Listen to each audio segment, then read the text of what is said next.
Stroke के बाद जब आपका एक ख़ास किस्म का स्पास्टिक पैटर्न यानी कि अकड़ाव वाला पैटर्न डेवलप हो जाता है, आपका बाजू आपके जिस्म के करीब आना शुरू हो जाता है।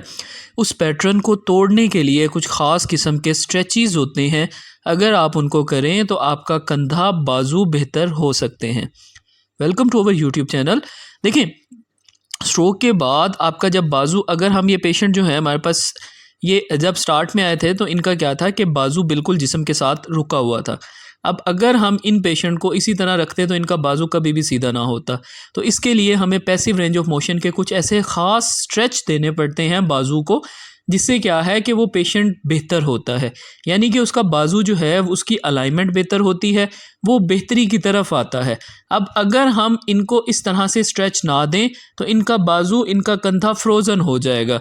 बाज़ दफ़ा मैक्सिमम कंप्लेन आती है हमारे पास स्ट्रोक पेशेंट की कि वो कहते हैं कि हमें कंधे को मूवमेंट करते वक्त दर्द होता है।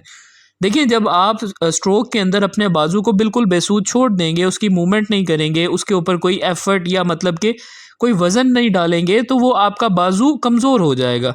आपके कंधे के मुंह जोड़ की हरकत नहीं होगी तो आपका कंधा भी एक जगह पर रुक जाएगा, फ्रोज़न हो जाएगा। ये somehow frozen type off shoulder होता है।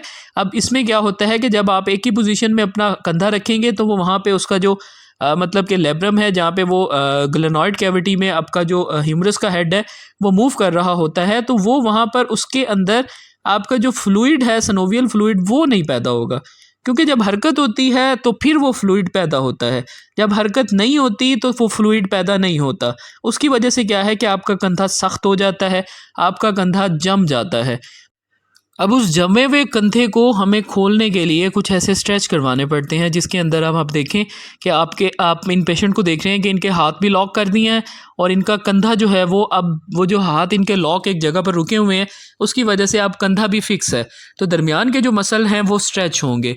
तो आप भी ये एक्सरसाइज कर सकते हैं। अगर आपका स्ट्रोक के बाद बाजू स्पेस्टिसिटी यानी कि अकड़ाव के अंदर है, तो आप उसका अकड़ाव दूर करने के लिए इस तरह का कोई चीज़ आप अपनी दीवार के साथ देखें जो मजबूत हो, उसको आप अपने हाथ से पकड़ें, ठीक है, दोनों हाथों से पकड़कर, और आप नीचे बैठने की कोशिश करें। आपने अपना हाथ नहीं छोड़ना, आपने जो है वो ऊपर से पकड़ कर रखना है और आप बैठने की कोशिश करें। इससे क्या होगा कि जब हमने इनकी प्रॉपर, हम इनकी जो आप अगर सीरीज़ फॉलो कर रहे हैं तो उसमें है कि इनको ख़ास किस्म की स्ट्रेचिंग्स दी हैं, इनको यही एक्सरसाइज रोटेशन में करवाई है ताकि इनका कंधा जो है वो बेहतरी की तरफ आए।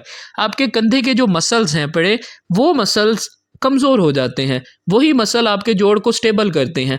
जब आपके वो मसल कमज़ोर होते हैं तो आपको ऐसा लगता है कि जैसे मेरा कंधा ढलका हुआ है, मेरा कंधा जो है वो अपनी जगह पे नहीं है, थोड़ा सा उसमें खला आ गया है या वो नीचे की तरफ है। उसको बेहतर करने के लिए हम ये स्ट्रेचेस करवाते हैं। इसके अंदर आप देखें कि ऊपर से फिक्स है, नीचे से उसको खींच रहे हैं। इससे क्या होगा कि इनका जो बाजू है वो फुल स्ट्रेच होकर खुलेगा। जब आपके टिश्यूज़ जो हैं वो खुल जाते हैं तो उसके बाद क्या है कि हमें उन टिश्यूज़ को मज़ीद स्ट्रेच देना पड़ता है, जो कि पेशेंट ख़ुद से स्ट्रेच देगा तो वो अच्छे से देंगे। अब इनको जो है वो हम ये मैक्सिमम एक्सरसाइज करवा रहे हैं। इसके अंदर देखें कि ये काफ़ी देर इसको होल्ड कर रहे हैं। पहले हमने इनको कहा कि आप जो है इस मूवमेंट को करें, लेकिन अब जो है वो हम इसको होल्ड करवा रहे हैं। यानी कि अब जब ये नीचे जाएंगे तो काफ़ी देर तक इसको पकड़ कर बैठे रहेंगे। उसके बैठने से क्या होगा कि इनका ये बाजू काफ़ी देर तक स्ट्रेच में रहेगा, क्योंकि ये जो ऐसा टिश्यूज़ है कि मतलब कि अगर आप इनको प्रॉपर तरीके से स्ट्रेच नहीं करेंगे, इनके अंदर नरमी नहीं आएंगी, ये रिलैक्स नहीं होंगे। तो हमें मैक्सिमम स्ट्रेचिंग करवानी पड़ती है टिश्यूज़ की, मसल्स की, ताकि वो स्ट्रेच होकर रिलैक्स हो। क्योंकि जब आपको स्ट्रोक होता है उसके बाद क्या होता है, फ्लैसिडिटी पीरियड होता है, यानी कि आपका बाजू बेसूद होगा, फिर टाइम के साथ वो अकड़ना शुरू हो जाएगा। तो उसकी अकड़ाव के अंदर जब आपका बाजू मुकम्मल तौर पर आ जाता है तो आपका बाजू एक ख़ास किस्म के पैटर्न के अंदर फंस जाता है। हमें उसे टाइम के साथ साथ उसको स्ट्रेच करना होता है। डिफरेंट मशीन्स की हेल्प से खुद से करते हैं, स्टिमुलेशंस देते हैं और बाद में हीटिंग देकर उस मसल को नरम करते हैं। और हम पहले एज अ फिजियोथेरेपिस्ट हम खुद स्ट्रेच करते हैं, देन जब वो बाजू थोड़ा सा खुलना शुरू हो जाता है तब हम पेशेंट का जोर लगवाते हैं।